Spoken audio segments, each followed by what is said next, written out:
Hey, what's up, folks? This is a VR for RD Mod Garage 850. He's coming up on 200 subs. I'm gonna put a link down in the description for his channel. Go check him out. He's coming up and doing a giveaway, actually.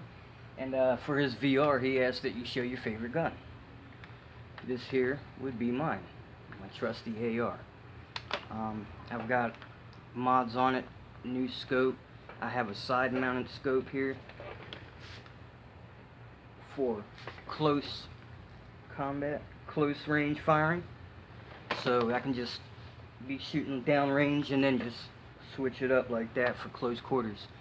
I've got a McCormick compensator on here. I've taken this off, and what this compensator does is when you fire, it pulls your nose forward instead of like the flash suppressor will have your stuff bouncing around. So this compensator actually pulls your gun forward so it stays more steady while you're shooting. I like it a lot.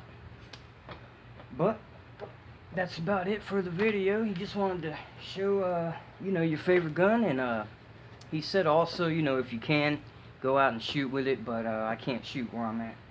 So I'm actually getting ready to clean it up right now. Got my gun tools, and that's what I'm going to be doing. See you guys.